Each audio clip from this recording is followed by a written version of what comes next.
жакшыбы жаманбы тегерек столдо отуруп акыл калчаган жакшы нерсе. Бирок сиздерде өтө коркунучтуусу идеологиялар өзгөрүп. Идеологиялар түп тамырынан бузулуп. Бул коркунучтуу. Биздин өлкөнүн денесиндеги бир кандайдыр бир шишик пайда болуп калыптыр. Эгер мугалим, педагог силер ушундай деп айтып атсаңар, анда өлкө бүткөн экен. Сиздер көбүнчө, мына азыр мен көрдүм, Сухомлинский деген, Ушинский дегендердин баарын кичи тамга менен жазып, Европа, Америка педагогдорун чоң тамга менен жазып баштаганыңардан байкаса болот. Бул да психология. Бул да психология. Өтө туура эмес нерсе. Жок, техникалык ката кечири. Мен айтып, министрим да ушундай техникалык ката дейт, мугалимим дагы техникалык ката. Катаны адам кетирип атат да. Адам жазып атат да ошону. Вот ошого багыттап калса. Муну жерде караңыздар. Сиздер, мен байкадым, урматтуу кесиптештер, бүгүнкү жолу ушул чоң пайда келтирди. Ушул билим берүү мыйзамын толугу менен өзүбүз колубузга албасак, коркунучтуу жагдайда барат турбуз. Өтө коркунучтуу жагдайда барат турбуз. Мына караңыздар. Ваучер дегенде эми айттык. Мына окуу формасынын ата-эне, анан бала чечүүсү зарыл дейт. Аябай чоң тополонго алып келатканын кетсиңер да. Абдан чоң тополонго алып келаткан. Бизде педагогиканын ичинде психология деген сабак бар. Эмне үчүн балдардын баарын бирдей кийинтирип, бирдей сабакка отургузуп, бирдей партага отургузуп, бирдей сабак берген? Эмне үчүн? Мына сиздер айтып аткан, жана Бакыт мырза айтып аткан. Байдын да, кедейдин да, башканын да балдары бирдей кийинсин. Мээсине закка кетпесин. Бирөө $1,500 Gucci кийип келип, бирөөсү мына Дордойдон сатып алган 200 сомдук ботинке кийип отурбаш керек. Түшүнөсүздөр ушуну? Сиз Магнитогорскийде окудум деп атасыз. Жок, мен бирок уланып калган. Сиздин айтканыңызга. Сиздин айтканыңызга каршы эмесмин. Мен каршы эмес болсоңор мына карабайсыңарбы? Мына сунуштарды айтып атасыңар. Окуу формасын ата-эне, анан бала чечүүсү. Муну талкуулаш керек жөнүндө. Окуу формасын итак чечип атат. Бүгүн чечип атат. Мисалы үчүн ата-эне каалаган мектепте окутуп атабы? Уксаңыз. Жаңы конуштан болбордон окутат. Өзү чечип атпайбы? Уксаңыз, жок. Биз кезинде, мен вице-премьер болуп турган кезде, жаш мугалимдин депозити дегенди киргизгенбиз. Биз кеттик ошол менен 10 миң болду, бүт баары жок болду. Жаш мугалимдин депозити деген маселе, ошол жаш мугалим бүтүп келген болсо, бүт ошого депозитти бериш керек дагы. Аны Акталагабы, Алайкуугабы, Алайгабы, Лейлекеби жиберишибиз керек. Себеп кээ бир айылдарда азыр орус тил мугалими жок. Адабият мугалими жок. Математика, физика мугалимдери жок. Англис тилди айтпай эле коелу. Сиздерден биз ушундай сөздөрдү угабызго деп күткөнбү. А силер булуттун үстүндө жүрөсүңөр. Кыргызстан балчыкта калыптыр, мына азыр Асылбек мырза көрсөттү. Төмөндөн да төмөн экенбиз го билимдери боюнча. Биз да эмне үчүн төмөн дегенди сиздер уксаңыздар, мисалы үчүн эмне үчүн төмөн болуп атабыз? Анткени себеби убагында бул мугалимдерди даярдоо, мугалимдердин квалификациясын жогорулатуу деген сиздер эжеке, сиздер тилекке каршы союз тарагандан кийин бир 10 жылдын ичинде талкаланып бүттү. А бирок 10 жылдын ичинде сиздерди башкарып аткан илимдин доктору академик Акаев болду да. Маселе ушунда турат да. Демократиялык коомду курабыз. Кечирип коесуңар, демократия менен жерге 7 жолу кирип кетсин Кыргыз. Демократияны токтотушубуз керек деп атабыз биз. Гендер дегенди унутушубуз керек. Демократия дегенди унутушубуз керек. Башка дегенди бизде улут деген маселени коюшубуз керек. Бизде келечек деген маселени коюшубуз керек. Бизде адам, инсан, руханий дүйнө дегенди коюшубуз керек. Мына ошондо гана мен сиздерге түшүнүктүү болуш үчүн айтайын, эгерде кыргызды мисал келтирсе, кемчонтойлук боюнча ишенбейбиз го, кыргыз айта берет дегендей кылып. Мына Асылбек мырза эгер ушундай лекцияны бул жигит эмес, башка бир бөтөн жактан келген жигит окуса, о, кандай башы керемет иштейт деп суктанып отурмаксың. Бакыт мырзанын келтирген салыштырмаларын келтирген болсо, Азамат жакшы иштептир демекпиз. Биз демейбиз, себеп бул кыргыздын жигиттери. Дегенге кудуретибиз жетпейт. Себеп улуттук менталитетибиз ушундай. Биз бөтөн жакты ушуну кайталаганды аябай жакшы көрөбүз. Ошентип, жанагы кагазга тегеленде өрдөктүн буту сынып туруп алып, биз токтоттук моундай жеке мектеп, жеке сектор, коомчулукка ар кандай формадагы мектептерди ачуу, лицензияны токтотуп. Бул не деген маскаралык? Мен өкүнөм. Эрмек мырза, мен өкүнөм. Каттуу өкүнөм бүгүнкү тегелек сотко. Мен каттуу өкүнөм. Мына караңыздар, мектепке, жергиликтүү бийликке, ата-энеге каржылык жана чечим чыгаруу мүмкүнчүлүгү. Биздин менталитетти билип туруп, кантип ушундай сунуш киргизесиздер сиздер? Менталитетти билесиздер сиздер. Кантип ушул сунушту киргизет? Мына бир жанакы бет ачарыңарда да айтып кеттиңер. Биздин программа ушундай. 7 гана жогорку окуу жайына улуттук мамлекеттик макамы менен калтырып, анын баарын мамлекеттик каржылыкка алып, мен 15-20 жылдан бери бул сөздү айтып келатам. Калган жогорку окуу жайлардын бүтүндөй баарын талапты коюп, мыйзамдын негизинде иштетип кой бериш керек. Бирок биз келечекке адис даярдайбыз десек, мугалим даярдайбыз, инженер даярдайбыз, дарыгер даярдайбыз десек, 7 жогорку окуу жай киргенден баштап Союздун мезгилинде чыкканга чейин мамлекеттин эсебинен каржыланышы керек. Мамлекеттик жатакана, мамлекеттик шейшеп көрпө төшөктөр, мамлекеттик стипендия, мамлекеттик китепкана китептер. Мына ушуну күткөнмүн мен силерден, ушуну сунуш кылат го дегендей болду. Бирок мына бара-бара баягы грипп кандай жайылган болсо, биздин мугалимдерге дагы ушул жайылып бүтүп туруп.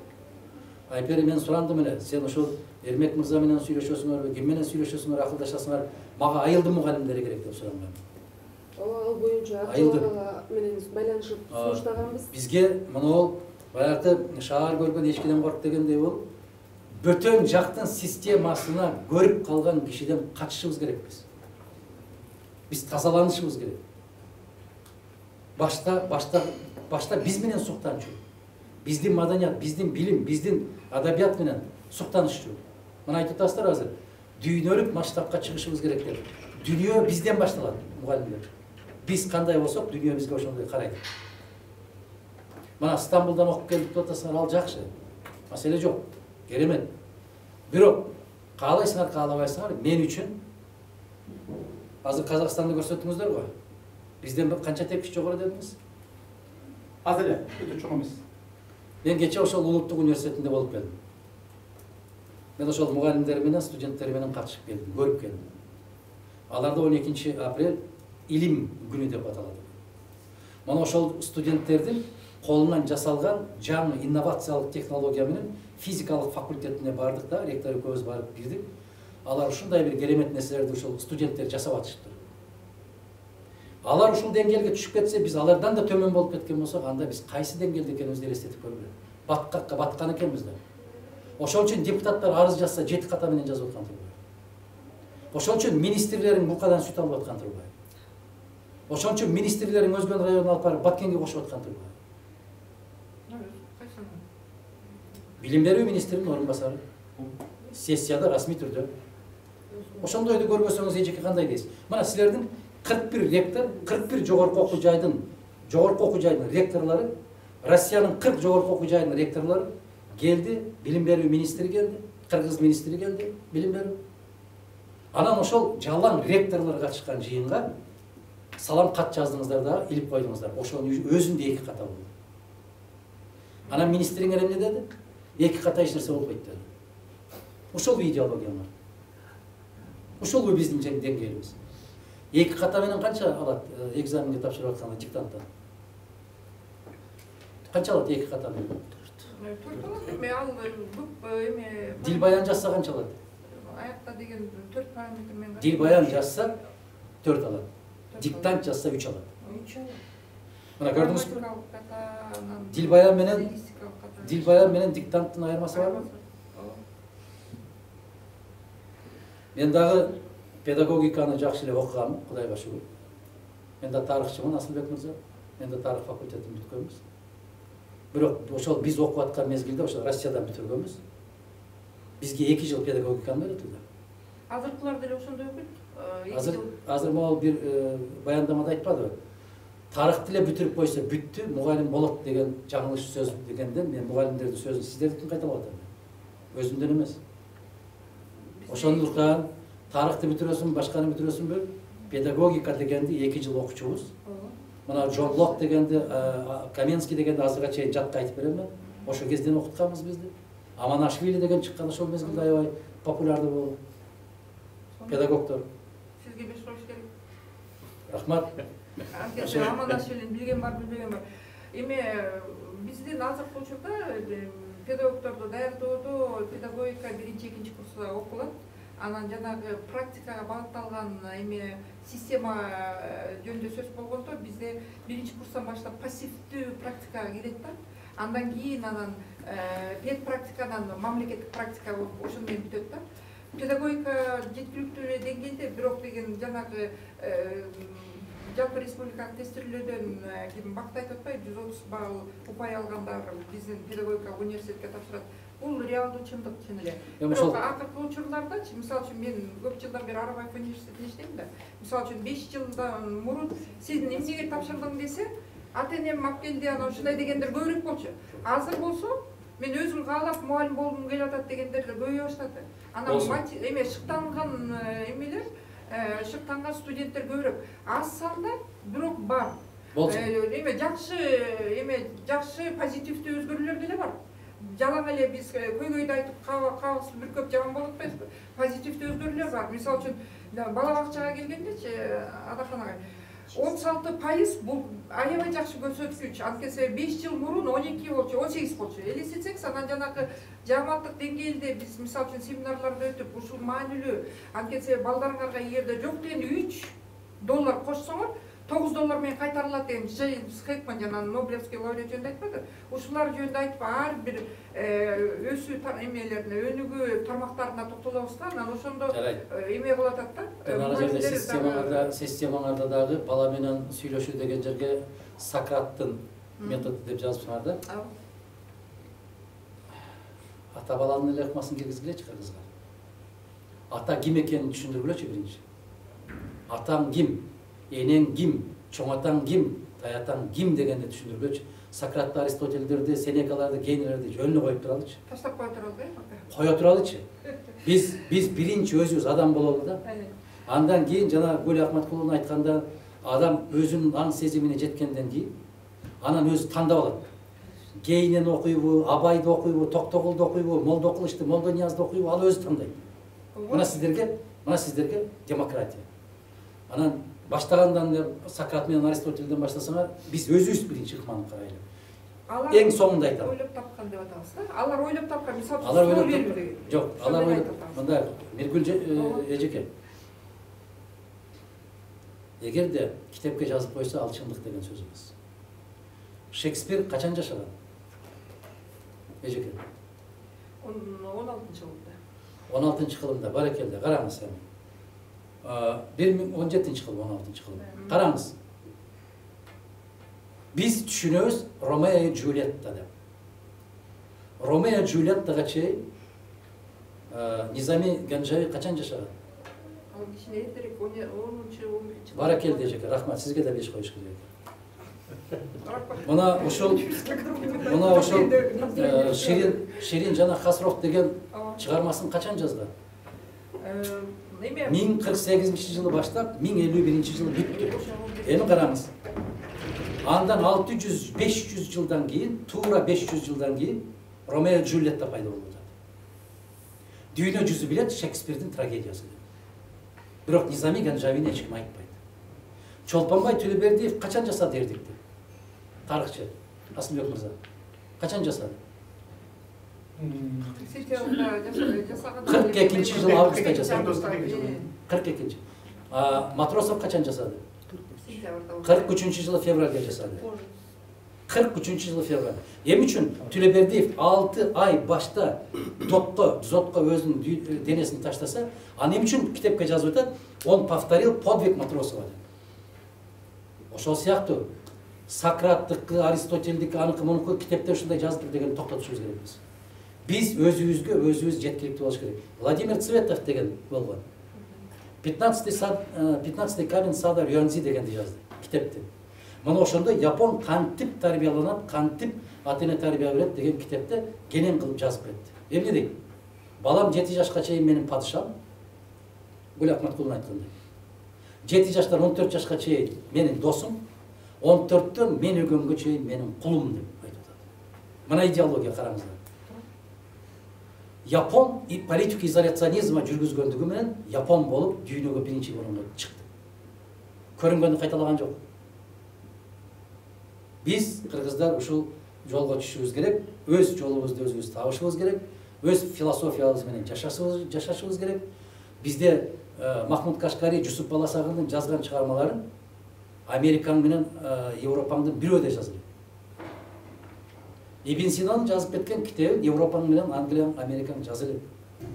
Биз ошондой Илим, билимдин деңгээлинин бардыгы жараткан берсе бизден чыгат деген үмүт менен өзүбүздүн форманы сактап калалы. Эрмек мырза, сизге дагы бир жолу ыраазычылык билдирем. Улуттук университетке биз мындан ары да кызматташканга даярбыз. Бирок бир сунуш ким даярдап аткан болсо тереңирээк кармагы бар болот. Мен кошуп коюп, Айпери мага айтып аткан, биз башында сүйлөшкөндө ушундай ой болгон, аймактардан дагы мугалимдерди топтоп, ошолор менен жолугушуу деп, кийин сиздердин фракцияңыздар дагы аймакка чыксаңыздар, ушундай темада кеңири дагы жолугушуу болот деген үмүттө болуп калабыз. Бүгүн болсо биз ушу иштешип жүргөн көз карандысыз ар тараптан болгон эксперттерди чакырдык. Сиздердин көз карашыңыздарды да уктук, бул башка эксперттердин көз карашын уктук, министерство билим берүүдөн да чыктырабыз деген ойдо болуп эле. Биздин негизги максатыбыз ар бир тарапка ар кандай ушундай жалпы маалымат берүү. Бүгүн сиздердин жалпы демеңиздин көз карашыңыздарды көрүп, эми мындан ары баягыдай сиз айткандай Тил табышабыз. Тил табышып болсун. Иштешкенге аракеттенебиз. Мы хотим, понимаете, у нас самое основное, мы хотим, мы проблемы знаем на местах, но мы хотим услышать их предложения, их видение на решение этой проблемы, потому что эта проблема касается нас всех. Внуки у нас, дети, не имеет значения. Но если мы не поднимем и не начнем с низов и с детей, то мы потеряем в целом нацию и государство, понимаете? Это наш генофонд. Это первый вопрос, который мы должны смотреть. Воспитание, образование наших детей, а потом уже здоровье. Понимаете? А на местах, да, мы дожились до чего? Что дети оскорбляют учителей. Когда это было? Почему мы не поднимаем вообще роль, да? Почему это происходит сейчас?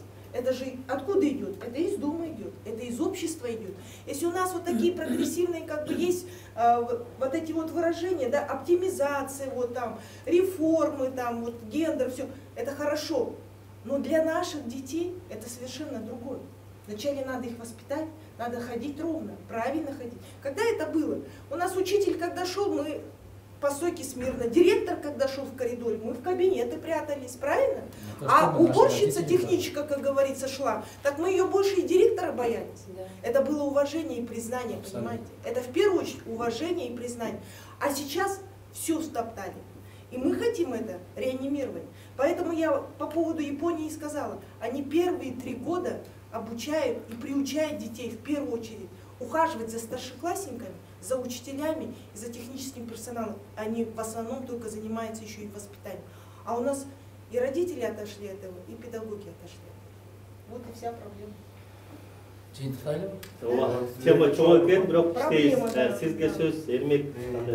Мындай кылсак болот. Негизи көйгөйдүн ар кандай эмеси чечимдери болот да. Мисалы АКШда республикачылдар өздөрүнүн башкача көз карашын тандайт. Демократтар башкачараак. Анан бул жерде деле ар кандай көз караштар болушу мүмкүн да. Мисалы Адахан Кимсамаевич айтып кетти. Мамлекеттик кандай десем, подход. Ошондой мамиле. Ошондой багытта барсак, кичине башкача ой жүгүрткөн экспертиза керек, башкача ой жүгүрткөн эксперттер керек деп аны түшүндүк. Региондорго чыксак болот. Ошондо баягы сиз айтып атасыз, мугалимдерди, жөнөкөй карапайым мугалимдерди угалтып, эмки жолугушууну ушул сыяктуу эле темада ошол мугалимдерди чакырып, ошондой жыйын кылсак болот да. Анан сиздер айтсаңыздар, бизге мына ушундай эксперт керек, ушул маселенин үстүнөн иштесин деп. Чогуу сиздерден да сунуш күтөбүз. Кандайдыр бир эксперт сиздерге жагып атса, ошол экспертти жалдап чогуу иштесек болот. Жарайт, Эрмек мырза, мен азыр көпчүлүгүнүн убактысын албайын деп атам. Азыр бүткөндөн кийин экөөбүз бир 3 мүнөткө сүйлөшөбүз. Бизде конкреттик сунуштар бар. Буюрса, аны акылдашабыз, э? Баарыңыздарга рахмат. Анан муну агайлар, Бакыт мырза, Асылбек мырза, Биргүл эжеке, эгерде депутаттар кандайдыр бир сөздөрдүн пикирин айтып койгонсо капа болбоңуз. Жок, биз Плюрализм аябай демократиялуу мамлекет. Бир юрист болушубуз керек, диалог болуш керек. Эң маңыздысы бир юрист угуу маданияты дагы абдан маанилүү. Биз балдарда ошону үйрөтсөк, бул абдан маанилүү. Бир ойду аягына чейин айтсак, Анан себеп ар кимдин ыкмары кандай экен, мисалы Бакыт мырза кандай сүйлөдү, Асылбек мырза кандай сүйлөдү. Асылбек мырза бийлеп барып сүйлөдү. Эмоция ар кимде кандай да. Ошондуктан туура түшүнөбүз баарыбыз. Рахмат. Жакшы. ишиңерге ийгилик болсун. Сиздерден аябай